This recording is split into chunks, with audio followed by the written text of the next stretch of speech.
Hello, everyone. Good morning, good afternoon. Welcome to the SBTi Supplier Cascade webinar, How to Accelerate Supply Chain Climate Action. My name is Ligia. I'm part of the SBTi team, and we are very happy to have you with us today.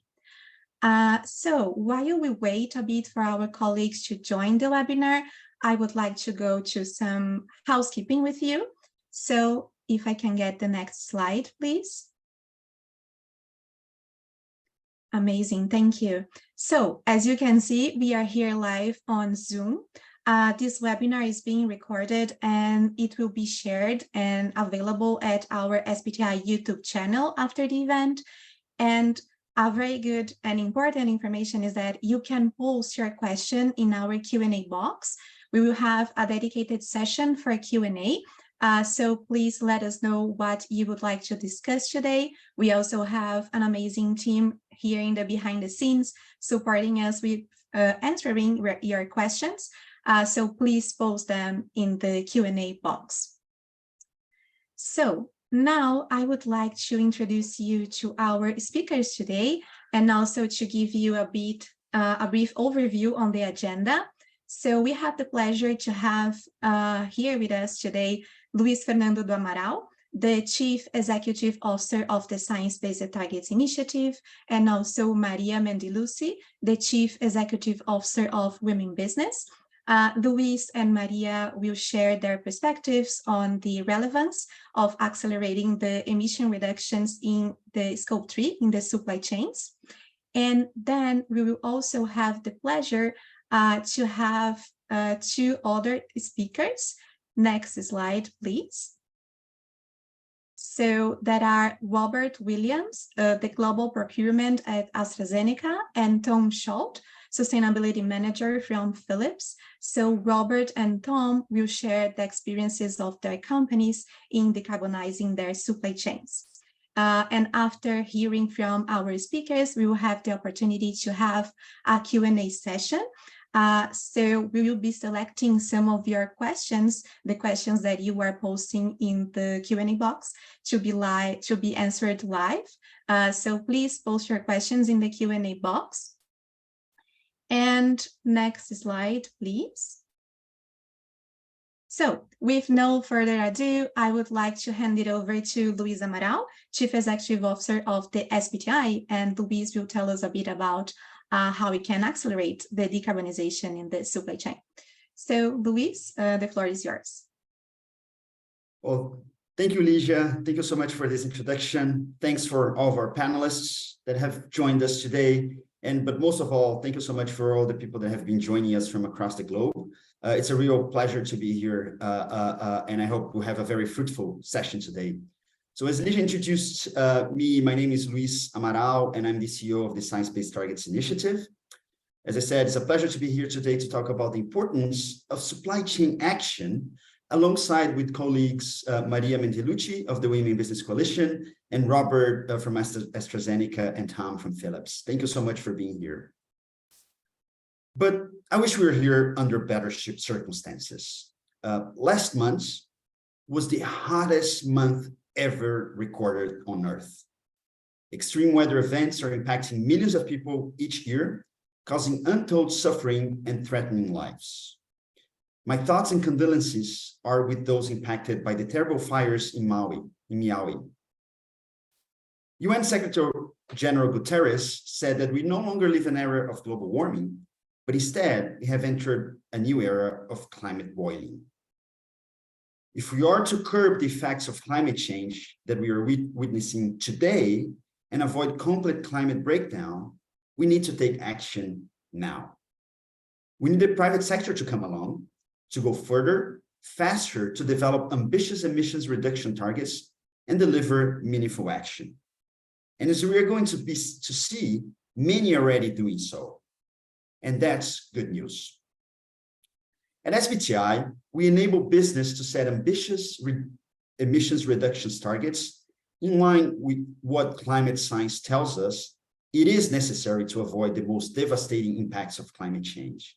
So the focus is not on what can happen, but on what needs to happen. We're focused on accelerating corporate climate action across the world in order to have global emissions before 2030 and achieve net zero emissions before 2050. We do this by defining and promoting a minimum level of ambition that is necessary when setting science-based targets, offering resources and guidances to reduce barriers to adoption, and validating companies' targets against these levels of ambition. We've come a long way since SBTi was founded in 2014. Our first goal was to have 100 companies committing. Look at that, 100 companies committing. That was our original target. Today, the reality is that we have 3,200 businesses across the world which have already validated their science-based targets. And further, there are 2,500 companies and financial institutions which already committed to set them, bringing this number to over 5,700 companies that have already been involved with the initiative. Today, we also launched our 2022 annual progress report, which shows a massive 87% increase in validated science-based targets set last year compared to 2021. More targets were set and validated in 2022 than all the previous 7 years combined. But even such rapid growth in the number of companies and financial institutions setting science-based emissions reduction targets, there's still a lot of work to be done, especially when it comes to tackling the supply chain. When we talk about climate action through the supply chain, we're really talking about its Scope 3 emissions, which are a big opportunity as they are a challenge. For the average company, Scope 3 emissions are 11.4 times larger than the direct emissions and represent more than 70% of their total emissions. These staggering numbers demonstrate just how critical it is for business to activate wide-scale decarbonization efforts across their supply chains. We can only avoid the worst impacts of climate breakdown if we are to tackle those Scope 3 emissions. And the beauty of this is the more companies join, the easier it gets to everyone. We need everybody on board.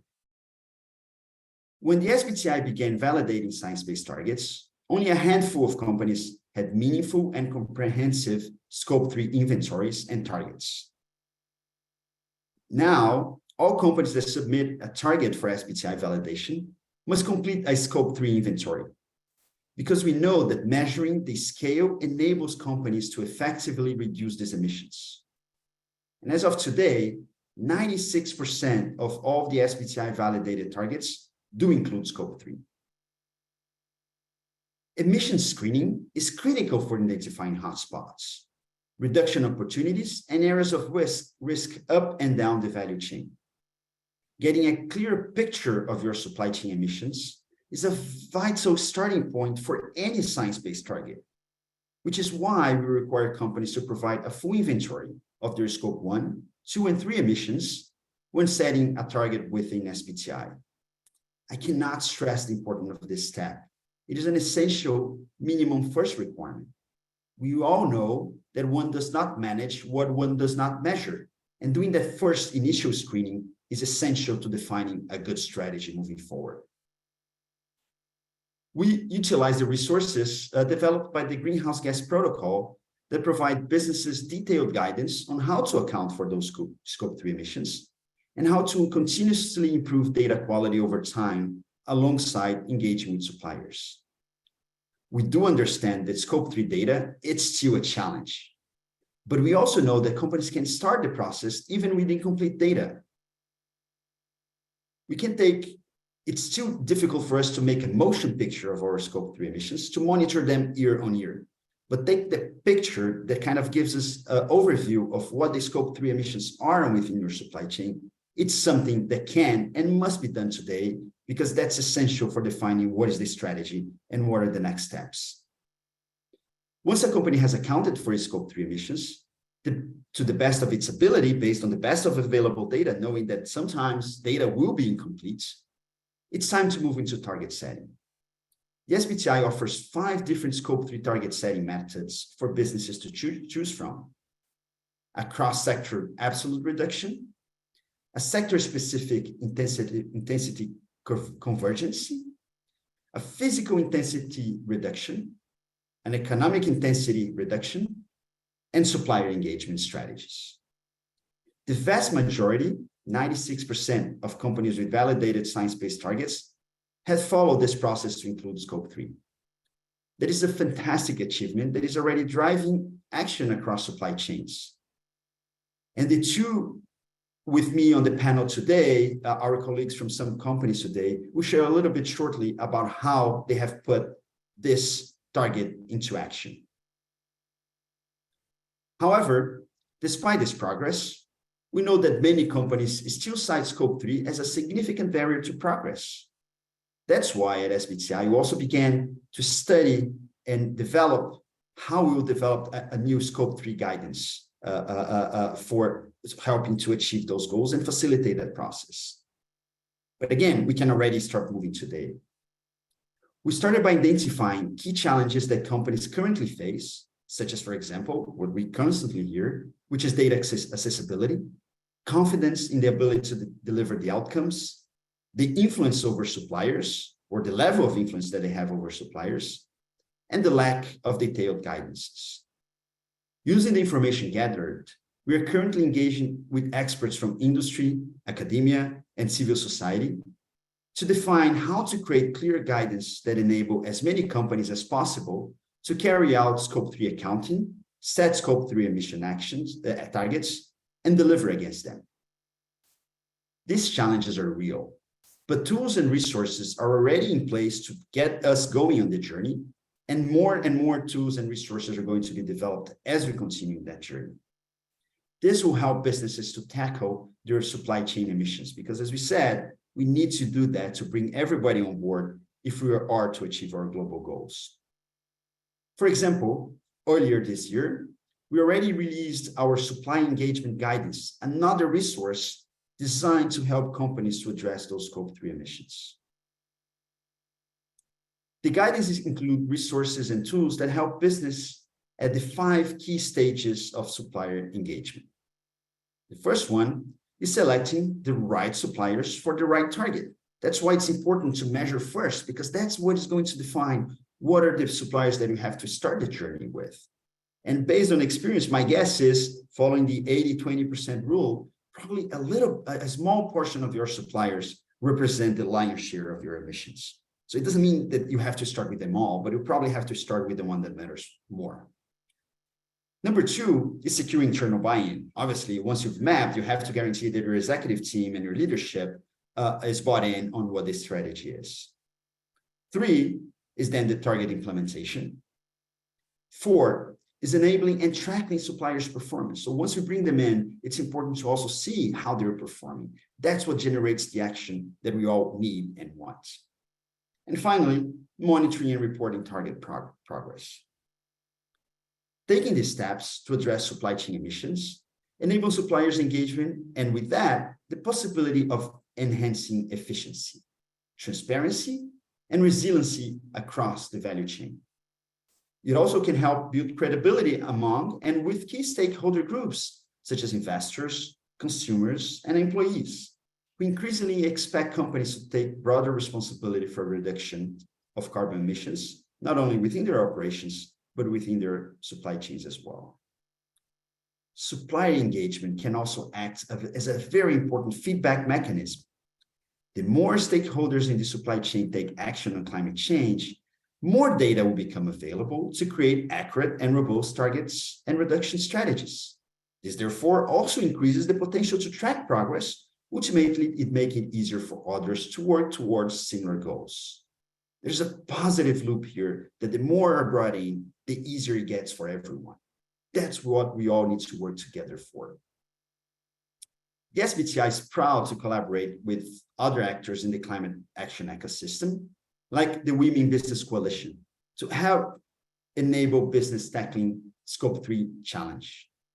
It will take a diversity of people, organizations, strategies, ideas, tools to combat climate change, And we need to make sure that 1 + 1 = 3, and that we are all working together towards those goals. I'll shortly hand over to Maria to provide a preview of a new campaign Women Business is developing to support these efforts in coordination with us. And why organizations like the SBTi and the Women Business Coalition are helping drive action through the supply chain, we all know that actually starts with your company. We are just here to support, but it's you that actually can make the change happen. Supplier engagement is a domino effect that starts with a single conversation. Your company has the power to initiate system change within your value chain that helps prevent the worst effects of climate change. So I urgently call everyone to engage with your suppliers to commit to the SBTi, to cascade climate action through your supply chains today, and while at the same time delivering Scope 3 inventories at the level currently available to your businesses.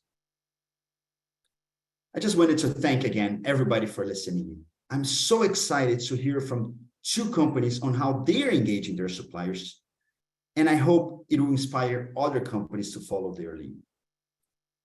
With that, I'm now extremely pleased to introduce Maria Mendelucci, the CEO of the Women Business Coalition, to continue the discussion today, and later on to join all of the panel on a discussion and to take on your questions.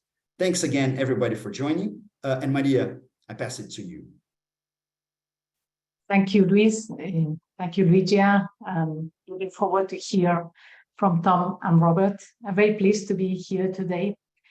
So next slide. Just a reminder of who is Women Business. Next slide.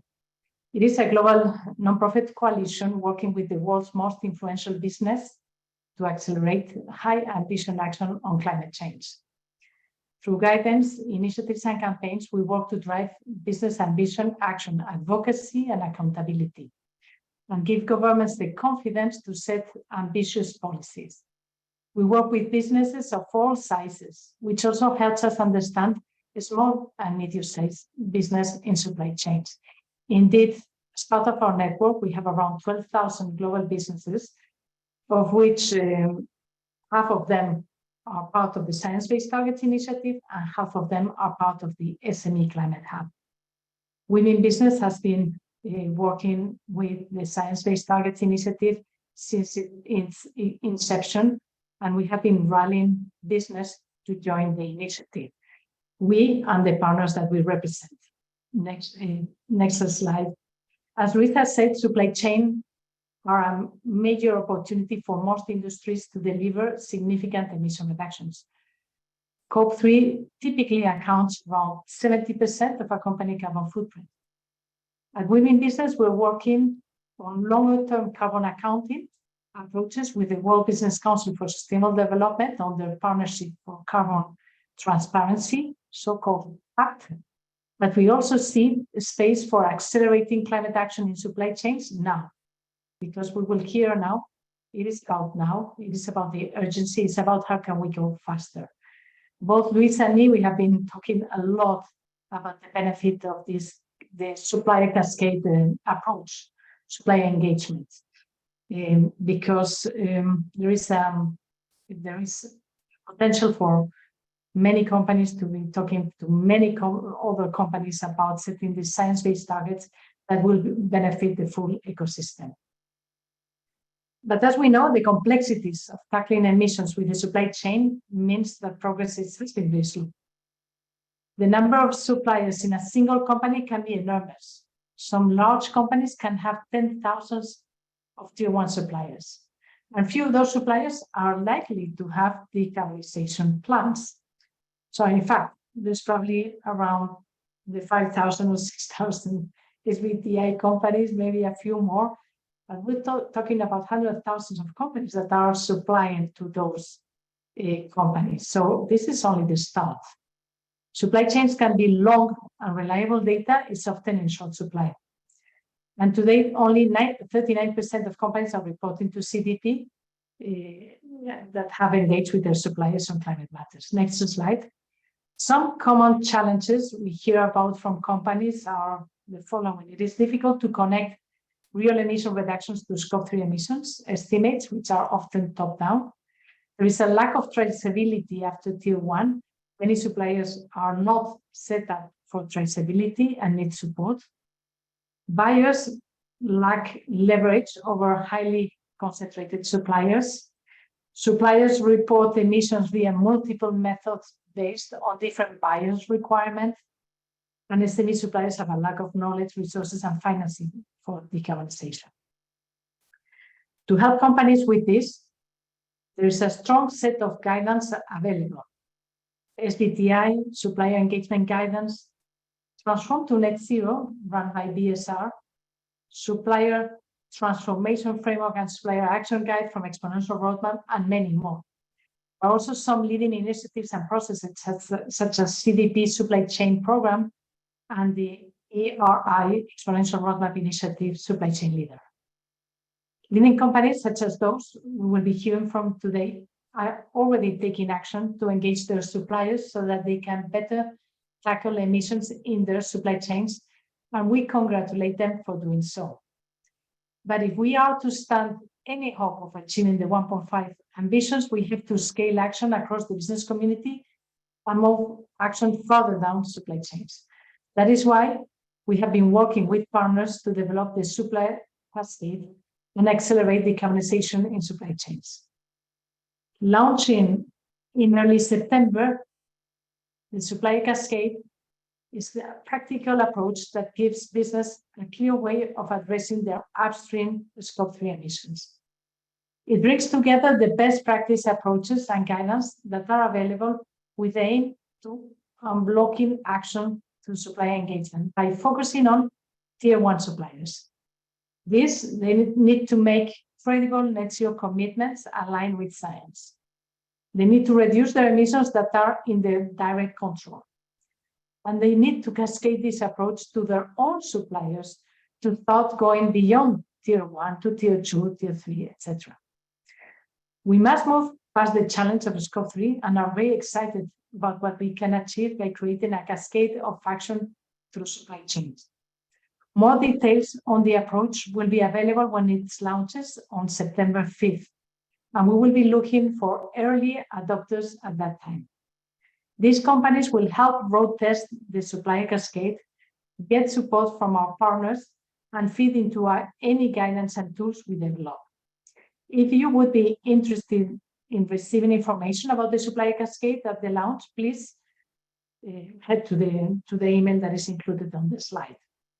So to recap, time is short. We need to accelerate climate action. Supplier Cascade is a very pragmatic way for business to accelerate their actions in Scope 3 in a way that makes sense. And we're going to hear from some leading companies that have done so. There are companies that have managed to go to Tier 5, Tier 6 with a similar approach. And it is the best way to have visibility and to start to measure emissions at that level. So we hope that you join us in this campaign, and I'm very happy to hand over to Ligia for the continuation of the webinar. Thank you. Thank you so much, Maria. It was really nice to hear from you around the relevance, the challenges, and the opportunities for companies to decarbonize their supply chains. And now we are very happy to have one of these companies sharing their experiences. So I have the pleasure to invite Tom Schultz from Philips to share their experiences in decarbonizing their supply chain. So please, Tom, welcome, and the floor is yours. Thank you, Ligia. Hey, everyone. My name is Tom Schultz, working as Supplier Sustainability Manager at Philips. And today I want to share some more background to our supplier carbon program and how we are engaging with our suppliers towards decarbonization. As a short background, since 2003, Philips has looked at ways to improve the environmental performance of its suppliers. And when it comes to climate change, we are now reducing the environmental impact of our products. We're committing to carbon neutrality in our own operations. We have set science-based targets, but we're also engaging with our supply chain to reduce their carbon footprint. In this slide, you can clearly see one of the main reasons why we are extending our climate action beyond our own operations. as found in a recent study on the carbon footprint of the global healthcare, within the EU, the supply chain is responsible for 71% of the carbon footprint. As Philips, we have a direct business relationship with more than 20,000 suppliers. And this means that by decarbonizing our supply chain, we have a potential impact of at least 7 times greater than the emission reduction from our own operations. But as you can see in the next slide, the risks related to climate change are vast and supply chains are not exempted. In the past years, we've seen numerous examples of extreme weather events, which could impact any of our supply chains. Besides that, regulatory requirements are increasingly evolving and clear shifts in expectations from our business partners, customers, and consumers are already visible. It is thus in the interest of your own company that to ensure that not only you are able to combat the consequences of climate change, but you also ensure that your supply chain is resilient and able to do so as well. In the next slide, you can see that we're now using what we have learned to further build out and scale that success with our partners in the supply chain, where the overall environmental impact can even be greater. Therefore, in 2021, Philips has announced the ambitious climate action to drive significant reduction of greenhouse gas emissions in our supply chain. We are now aiming for at least 50% of our suppliers, based on spend, committing to science-based targets for carbon footprint reduction by 2025. If successful, this major push to decarbonize our company's supply chain by supporting our suppliers and incentivizing them to adopt and meet science-based targets will have a significant impact to our carbon footprint. This 2025 goal is now also included as a desired ESG standard in our code of conduct for our suppliers. In 2021, we achieved 28% of our suppliers committing to science-based targets, while in 2022, this already increased to 41%. We're just getting closer to the 2025 goal, but we do need to ensure to properly engage with our suppliers and improve their climate maturity via various methods. In the next slide, you can find a helpful overview of various incentivization mechanisms to improve your supplier's climate maturity, summarizing carrot and stick approaches working to your benefit. To highlight a few that were found helpful in our supply chain, emission measurement and reduction targets are included in our code of conduct and sustainability contracts, as well as science-based targets as a desired standard. We have internal and external capability building set up to ensure suppliers are able to upskill and improve their climate maturity in line with their own journey to science-based targets. And next to that, we share learnings that benefit the suppliers that we specifically focus on and visit on site.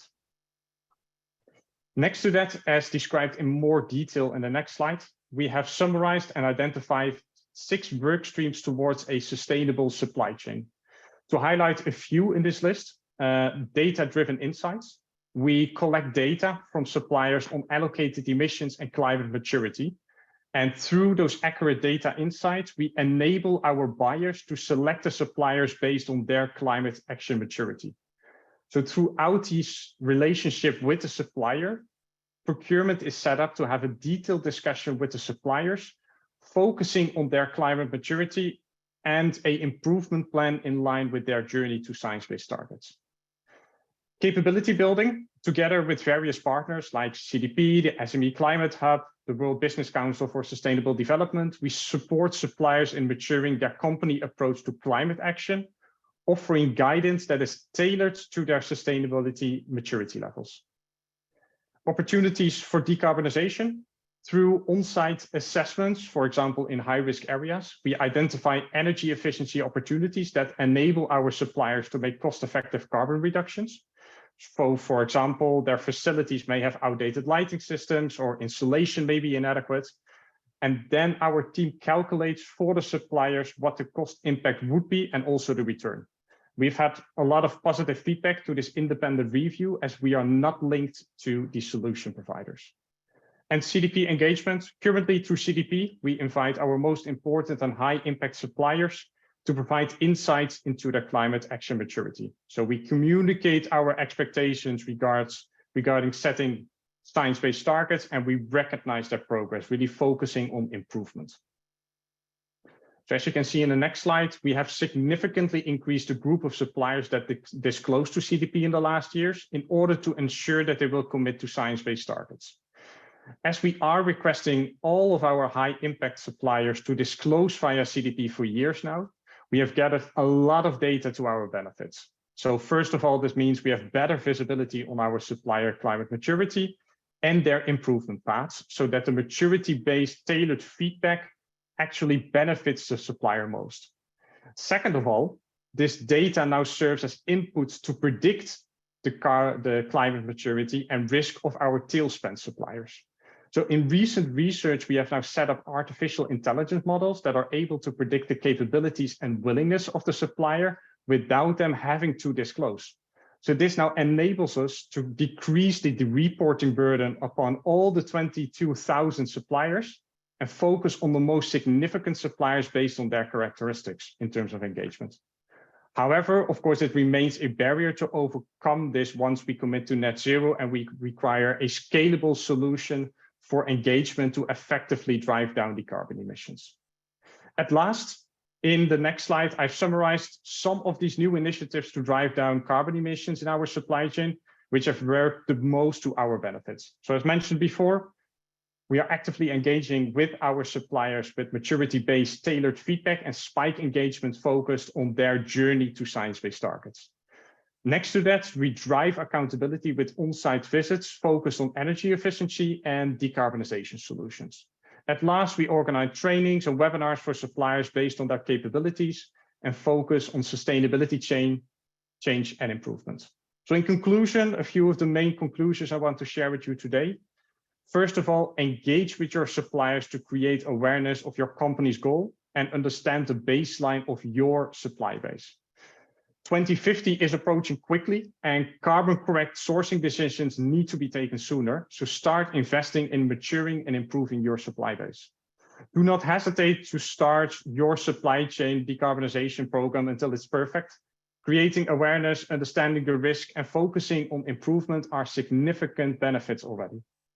And at last, the earlier we ask our suppliers and supply chains to commit to decarbonization, and our peers follow as well, we drive accountability throughout the entire supply chain, and we make net zero a bit easier to reach for all of us.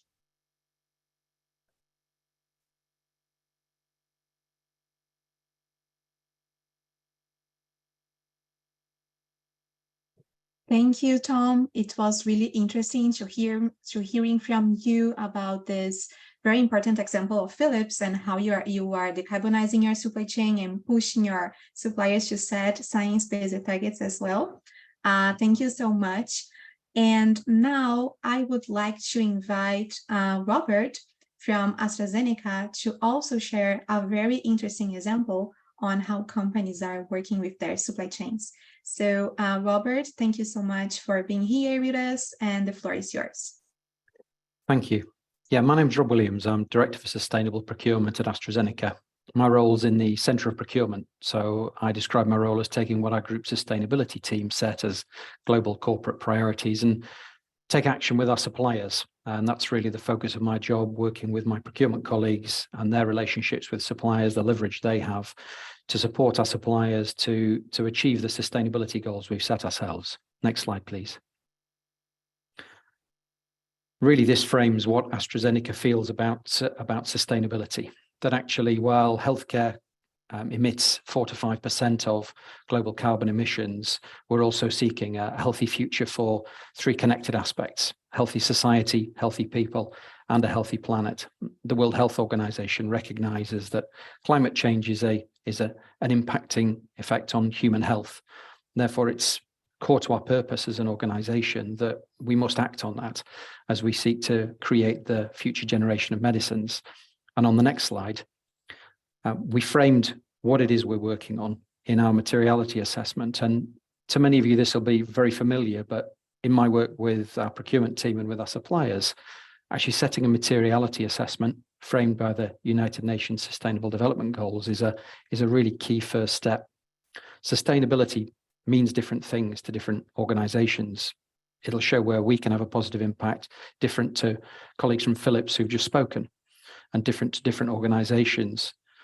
We're addressing in our supply chain, not just our direct materials, but also our indirects, our IT, our commercial, our marketing as well, because all of the industries can have a carbon impact, and all industries, all sectors need to contribute towards the solutions. So the environmental protection area, focusing on that delivering the healthy planet. As we look to the natural resources, we know we need to look right down our supply chains through multiple tiers. As we look at health system resilience to ensure delivery of medicine to our patients when they're needed, is essential to look down our supply chain and understand the connections and an ethical business culture as well. To understand those connections down the supply chain is becoming fundamental. Cascading our requirements is becoming critical to driving decarbonisation. Next slide, please. And the Ambition Zero Carbon programme that we launched back in 2020 really crystallises our ambition in this space. We set ourselves a scope 1 and 2 baseline in 2015. And by 2026, as it says there, we'll have taken really significant change and delivered change, and been some major announcements in the US and the UK about moving away from using fossil gas to using biomethane for the heat we still need in the manufacturing of medicines. We're making great progress on electric vehicles, and colleagues in the Netherlands are now powered by 100% electric fleet. But my role and the focus of this conversation is really about suppliers, and we absolutely recognise we can't make this transformation alone. Our business, in fact, all businesses rely on their supply chains, and we know we need to work with our suppliers to deliver this transformation. By 2030, as it says on the slide, we aim to halve our entire value footprint, and on the way to becoming net zero by 2045. Really pleased that we were one of the first 7 companies in the world to have our science-based targets verified by SBTi. And that included a supplier engagement target that 95% of our key suppliers and partners will have verified science-based targets by the end of 2025. We need that pace of action. That's a very challenging target, and it's very challenging for our suppliers, but we recognise we need that pace of action to achieve that 50% reduction by 2030 and net zero by 2045. And where we're taking action as well on the purchase goods and services, we're also taking action on the use of sold goods, as the second bullet says, and taking action, as the third bullet says, on designing in sustainability for those future medicines, particularly those that will come out between 25 and 2035 and on towards 2050. Next slide, please. And the need for engaging with suppliers now is absolutely essential. The change process within AstraZeneca, within our own organisation, well, we're a large global organisation, has taken time and continues today. Engaging with suppliers, companies who we have a strong relationship, companies who we rely on and work well with, but they are other organizations who, like we have, had to get board adoption of targets, to fund and invest and recruit to deliver the change that's required. And it is a change. It's a change process we're talking about here. That engagement's essential, and that's really where my role and my team's role is focused at the moment, and the role of procurement is on ensuring that suppliers understand that the messages we're giving, that those messages are clear, they're consistent, and they're long-term. And by setting long-term goals ourselves and by setting long-term goals for our suppliers, it gives our suppliers that certainty in the need to invest themselves, to invest in those resources, those people. But we're also starting to work with other pharma, and I'll touch on that in a moment, to educate suppliers who need that support. Not all suppliers need that support. It doesn't matter whether suppliers are large or small. There's some real leaders out there who are really actually almost finding solutions to the net zero and decarbonisation that we must deliver. And then that change needs embedding. And of course, to have that embedding, we need to have primary data. We need to have disclosures by companies. We need to have what gets measured must be managed. And actually, we know what to do. And that's the key thing, as the statement at the bottom says.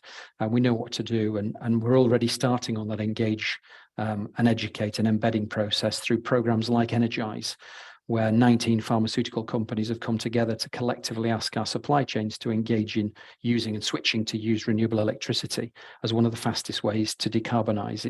It's something we can do today. Next slide, please. And so we're working strongly with CDP. This last cycle, which has just closed, we've invited over 1,000 suppliers to submit to CDP to reach to provide us with primary data, and we need to reach that 95% of spend. And you can see illustratively the number of suppliers we're approaching there. And this isn't just our large suppliers; these reach to some small organisations, as we say, not just across direct materials, but IT, marketing, commercial, and other sectors as well. And increasingly, we want to work with suppliers who are doing the same. And I recall speaking to one of our key direct materials manufacturers who told me that actually 80% of their carbon emissions are in their supply chain. So it's absolutely essential that our key suppliers are cascading these requirements down their supply chain. And really pleased to say we're already seeing evidence of some of the real leading partners we work with starting to do that, to make public announcements like AstraZeneca has about cascading the need for science-based targets into their supply chain. And that needs to flow down. As I've spoken to maybe 1,000 suppliers on the different webinars and conferences we've held over the last 12 to 18 months, if I'm speaking to 1,000 suppliers and they speak to 1,000 of their suppliers, that's 1 million suppliers in 2 conversations. And that's the pace we need to move at. Next slide, please. And it's not just AstraZeneca that's requesting this change, that's requiring this change. It's legislation that's coming in behind, and it's customer requirements. Our customers are increasingly coming to us in all parts of the world and asking how we're engaging our suppliers, what we're doing to provide carbon footprints and to provide them with information on the impact, the climate impact of what we're doing, which we're obviously looking to work and reduce. And so it needs that transparency and traceability up the supply chain, tier 2, tier 3, tier 6, and not just about decarbonisation, carbon emissions transparency, understanding where the carbons arise, but also to ensure that human rights are being upheld, to ensure that we're not causing deforestation through the operation and the sourcing of materials that we have. And regulations are coming in globally. Next slide, please. And so it's not just AstraZeneca asking, it's not just regulations coming in, but within pharmaceuticals, we've got some very, very strong collaboration. That collaboration is driven by a common purpose around human health. And you see the logos on the left-hand side of this slide. The CEOs of these companies, led by our CEO, Pascal Soriot, have come together to publish consistent signals to supply chains. Those consistent signals are really important, that it's not just one customer asking for these requests, it's a number of customers, many customers asking the same of our supply chain. So again, the investment case that suppliers have to make progress on this is stronger, is aligned, is consistent, and is long-term. And so clearly, as it shows on the slide, we're already looking as a sector to require our suppliers to set science-based targets and to cascade targets upstream. We all recognise that tier 2 and beyond are essential to decarbonise our supply chains. Next slide, please. And not just the Sustainable Market Initiative, but the long-standing Pharmaceutical Supply Chain Initiative is also supporting this drive, and they've adopted the Sustainable Market Initiative targets within this decarbonisation maturity matrix. The 75 global pharma companies, they're aligning around that same common ask, and over 1,000 companies registered with PSCI. And that allows a reach, not just in education and supporting capability building within the supply chain, but again, those consistent signals which are important, and as a sector initiative provides support beyond AstraZeneca's tier 1 into the tier 2 and tier 3 of the whole sector. Next slide, please. So my last slide, our key message to AstraZeneca's partners, and again, top left, referring back to the United Nations Sustainable Development Goals, which continue to provide a great framework for what we all work on. Defining that materiality is really critical to understand where businesses should be focusing, having a strategy and making that public, making that commitment to science-based target climate action. And again, those public statements ensure that these targets are available in perpetuity. These targets are focused for the long term. Employees right across the business are essential to be engaged, to have that one common voice, again, working with our supply chain. And point 5, critical for obviously today's call, is really engaging all of suppliers, not just tier 1, really then working with those tier 1 suppliers to cascade those targets upstream, all of which will result in delivering against the goals for sustainable business growth. Thank you.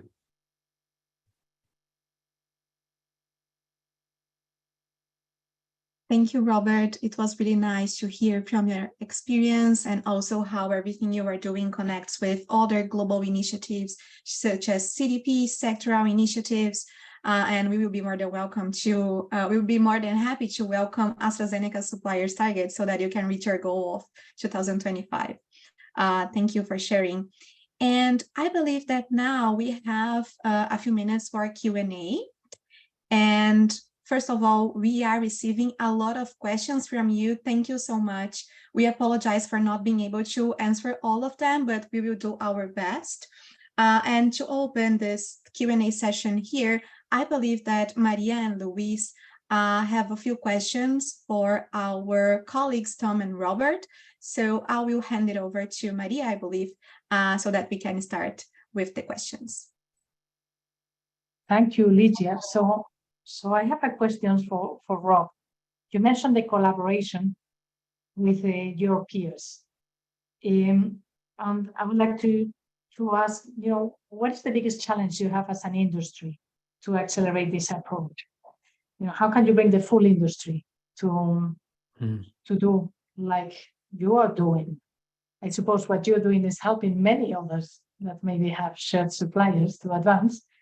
But let's face it, your industry is quite large. So how can we accelerate even faster? Yeah, thank you, Maria. Great question. I think it's great to see the speed and the pace at which pharmaceutical organizations are coming together to drive change, the SMI leading that and followed by the Pharmaceutical Supply Chain Initiative. But as you say, it's essential we actually find more opportunities to work together. The Energize program was one I mentioned before, which is moving to engage and educate suppliers to use renewable electricity. And we're looking to expand that. And that at the moment, that program's in Europe and North America, but we're working through other avenues to expand that into Asia. And so not all markets are available. So as pharma, we need to find and make the market, make it possible for suppliers to change as well. And we need to understand the challenges as an industry as well, so that we recognize when we ask our suppliers to take the same action, we recognize and can support them to overcome the barriers, to help them avoid perhaps some of the challenges that we've had and make the change faster. But we need to find specific projects. And there's some other programs we're together working on with our API suppliers, our active pharmaceutical ingredient suppliers, looking at our laboratories. And so I think over the coming 6 to 12 months, you'll see more programs. It's about identifying those key targets, those key things we can focus on and come around with. And it's also really importantly about the connected narrative. We actually have to push on so many targets, so many opportunities to decarbonize, that the message to suppliers needs to maintain real clarity. It needs to have purpose. It needs to be connected. But the North Star, as we know, is to achieve that 50% reduction by 2030. And that provides a good goal for us all to come together. So really welcome again, the opportunity to present, to expand the voice further. Hopefully that answers the question. Thank you, Maria. Thank you. Well, thank you, Rob. That was great overview on how we bring more folks in, right? And the challenges and opportunities that you do on that business. And I think it resonates very well on, as you said, you need to find what the priorities are and starting there. With that in mind, I would like to ask a question for you, Tom, to help bring the impact of supplier engagement to life, if that's okay, kind of trying to bring us down on actual examples. So, for example, is there any example that you could share, again, obviously keeping confidentiality, on how you made a breakthrough with a significant supplier of a group of suppliers, like some anecdotal example on how this engagement actually came to fruition? Is there anything that you could share with us? Yeah, so in general, I think one of the breakthroughs is actually internal capability building in procurement, so to ensure that our account managers are actually able to discuss climate maturity during business review meetings. So climate maturity is now one of the criteria assessed in the pre-qualification stage. It's one of the metrics being discussed during the life cycle. So procurement now actually possesses supplier-specific climate maturity one-pagers that focus on a specific supplier's journey to science-based targets and the improvement that they have made over the last years. But sometimes we do not possess that data yet.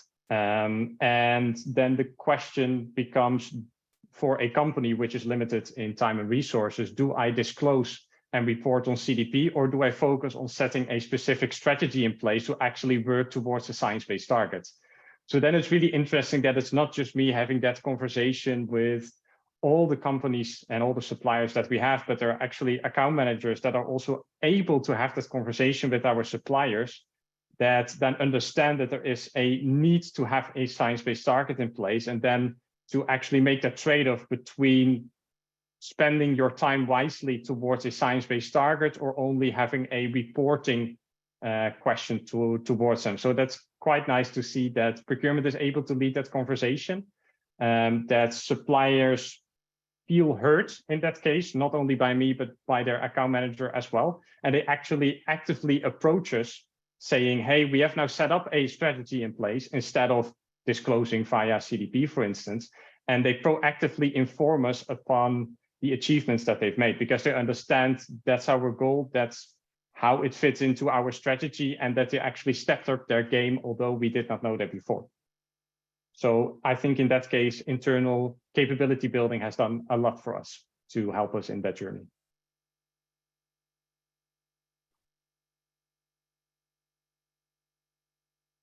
Well, thanks, Tom. That's fantastic. Ligia? So thank you, Tom. Thank you, Robert. And we have received lots of questions from our audience. So we will try to go through as much as we can here. We have lots of questions for you, Tom and Robert. And I would like to start with Robert. So a colleague is asking, what can you advise to companies that are scared about abating their Scope 3 emissions because they believe there is no way to decouple emissions from business growth? I think the opportunity is to start now. As I said in the slide, that actually there's many ways we know to take action. There's many normal business processes that are undertaken which end in a reduction in carbon. But switching to use renewable electricity is one way in which suppliers can always identify all businesses use electricity. I think it's taking action now on those aspects which emit carbon. Whether that's the logistics, whether that's the heat use, whether it's the power use, whether it's the mileage driven, or even whether it's simply just the business travel. We've all taken action on that recently. And I think, we're starting to see some great results in just changes in the way of working as organizations, making far more use of video conferencing, of calls like today are becoming the norm.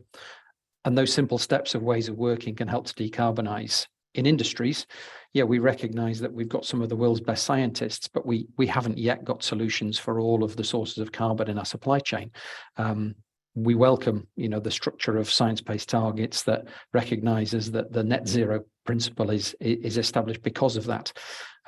We still need to create life-changing medicines in our core work. So I think the solutions are coming. I think the important thing is that we give demand signals that we want those solutions. And as an industry, we're giving those very loudly and clearly to our suppliers, whether it's in our direct materials, in our solvents, in our excipients, or in our indirect materials. We're giving those signals that we want to change. We need change, and we'll be buying changed materials.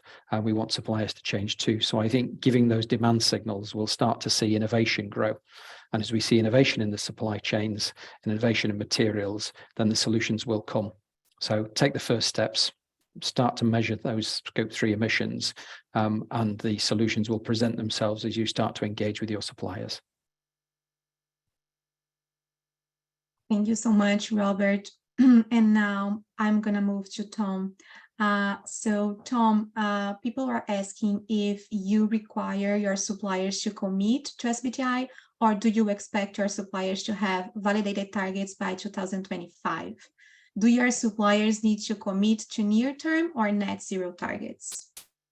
Yeah, so at this moment, we allow near-term targets. But of course, that's just the beginning of the further engagement. Of course, in the end, we will be stepping up to requiring net zero. But the beginning is a near-term target. And not every supplier is often willing to do so via the SBTi. So although they might have a net zero commitment, we do not always see that reflected on the SBTi website. And therefore, we do allow if they just present that commitment with all the details behind it as well. Although we will be requesting them to still submit it via SBTi, but there are always examples which are not able or willing to do so. But at this moment, near term is already sufficient as a commitment, and further engagement will be driven in the upcoming years to step up their game towards a net zero commitment. Great. Thank you so much, Tom. And let me check here. Yeah, we have plenty of questions to go through for more than 1 hour now. But let me check something for Rob. So Rob, how can a company measure and quantify the Scope 3 reductions after the suppliers have set an SBTi target? Yes, it's a good question, and everyone is on the journey as we are now from secondary data to primary data, and we encourage suppliers to report to CDP to demonstrate those changes in their emissions over time. Through the reporting to SBTi that's now required as well, we'll see that coming through, and it's that transparency that's essential. So I think in terms of the move from secondary to primary data is essential for us to see the activity which our suppliers has undertaken, and that's why we encourage it. We want suppliers to continue to move to use renewable electricity or to clean heat or to decarbonize their transport. Well, actually, they're committing to the targets as well. So I think it's probably a complex answer when looked at in detail. But at a high level, it is around moving to use that primary data. We currently use estimates for many of our suppliers, but last year we reported that 38% of our emissions are now from primary data, from a combination of data derived from CDP and data derived from life cycle assessments of the products we sell. That's the important step, is that transparency. And as we see that, then immediately we'll see the change as people make commitments to decarbonize. That's what I'd encourage everyone to do. Great. Thank you, Tom. Oh, sorry. Thank you, Robert. And I believe we have time for one more question. So I will just select one here for Tom. So Tom, how do you quantify the effects of SBTi commitment requirement on Philips Scope 3 carbon footprint? Yeah, it's of course a lot of digging into the details there. But I think the good thing about a science-based target, which is actually validated, and suppliers reporting into, for instance, CDP, is that you get not only the data of a supplier's current carbon footprint, but you can actually reflect it to their baseline, where they committed their reduction to. And on one hand, it's good to see what type of reduction they commit to make. And on the other hand, to reflect and keep monitoring the progress that they keep making against that target. And I think using that data, you can use a lot of detailed ways to actually reflect that into your own carbon footprint. Making sure that the progress that a supplier is making and the goal that they committed to is also then reflected in your allocated emissions, comparing to their baseline at that time. In short, hopefully that answers the question a bit. Yes, thank you so much. And so we are almost over time. So I just like to take this opportunity to ask for your final remarks, Tom and Robert. What are the final words you would like to give people on this supplier decarbonization journey? I'll start with asking all suppliers, all companies represented on the calls, to make a commitment to science-based targets as soon as possible, and do that publicly through SBTi website. That's the first and important step while you plan how to achieve near-term reductions and long-term reductions. Yeah, definitely want to echo that. And I think as well, do not hesitate to start your supply chain decarbonization program. I think it's very important to also engage with your suppliers, that they understand the goal you have set and what you're requesting from them. Do not wait until you have the perfect strategy in place. We need to start now. Amazing. Thank you so much. And with this call to action, I would like to thank you, Luis, Maria, Robert, and Tom, for being here with us today. It was really great to hear from you all. And thank you for you that are here with us. being part of this webinar. Please check our website. We have plenty of resources to support you in your journey to decarbonize your supply chains. We also shared here the link to our newest supplier engagement guidance. We have lots of resources there, training videos, slide decks, scripts. So please take action and commit to set a science-based targets today. Very happy to be here with you. I hope to see you soon. Bye-bye.